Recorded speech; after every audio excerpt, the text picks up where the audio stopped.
série d'un artiste valaisan qui s'appelle Thomas Croza. Et cette série s'appelle Vallée Noire.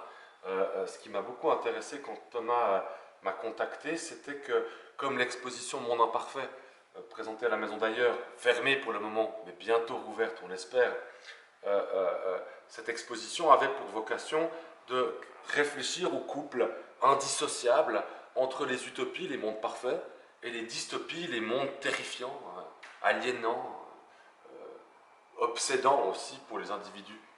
Or, souvent, ces deux mondes sont très différents. C'est-à-dire que l'utopie va mettre en avant un monde rayonnant, chatoyant, idéal, mais positivement. C'est juste qu'il va être mis en évidence de loin. Hein, c'est de loin qu'on va voir qu'il est parfait. Alors que la dystopie va mettre en avant des mondes qui sont sombres, tristes, froids, glaciaux, dans lesquels on va suivre des individus qui essayent et qui peinent à trouver du sens dans leur vie. Et là, on est plongé dans ce monde dystopique, donc ce monde un peu négatif. Et souvent, donc, on va repérer assez vite les mondes utopiques et les mondes dystopiques. Mais c'est assez rare de pouvoir superposer, voire même fondre les deux. Et ce que j'aime beaucoup dans le travail de Thomas Croza, c'est qu'en fait, il va partir de photos, on va dire de photos du Valais. Hein, c'est bien un canton en Suisse qui est pétri d'images idéales. C'est bien le canton du Valais. Hein, on voit ces images, voilà, de paysages, de Mayens, de cette espèce de nature partout. Il va donc partir de ces images-là, qui va noircir. Il va noircir avec un phénomène, évidemment, un travail sur le digital, où soudainement ce monde, on va dire, pittoresque et utopique du Valais touristique, va devenir un monde un peu sombre, un peu inquiétant, un peu gloomy comme ça, hein, qui irradie d'une lumière quasi de radiation nucléaire, hein, quelque chose qui est un peu malsain.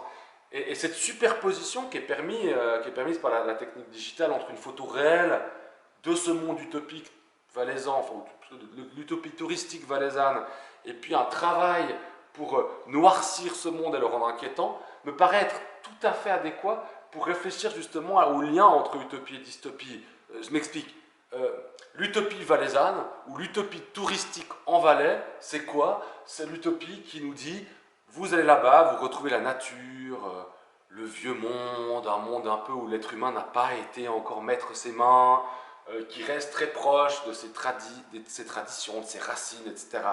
Mais en même temps, ces images pittoresques touristiques, elles ont pour vocation première d'amener les touristes louer les hôtels, les chambres d'hôtel, aller se balader dans les forêts, découvrir ce monde qui semble être préservé de l'industrialisation.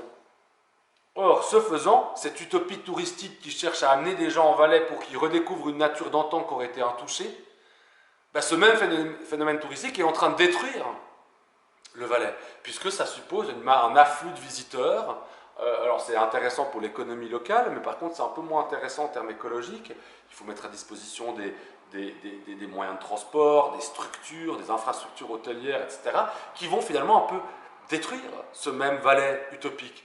D'un coup, l'utopie des uns, on pourrait dire l'utopie touristique, c'est la dystopie des autres, la dystopie de la nature.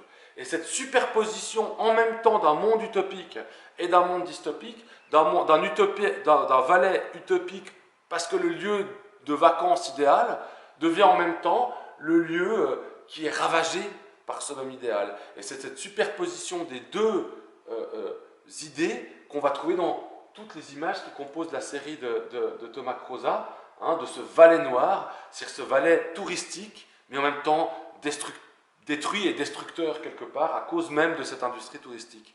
C'est un travail que je trouve très fort, très particulier, qui est évidemment renforcé ici par l'ambiance lumineuse qu'on a pu créer dans l'espace Jules Verne, pour avoir l'impression que ces paysages sont à la fois complètement évanescents et en même temps extrêmement présents, parce qu'ils nous rappellent nos propres déambulations, que ce soit en Valais ou évidemment dans la plupart des autres lieux touristiques au monde.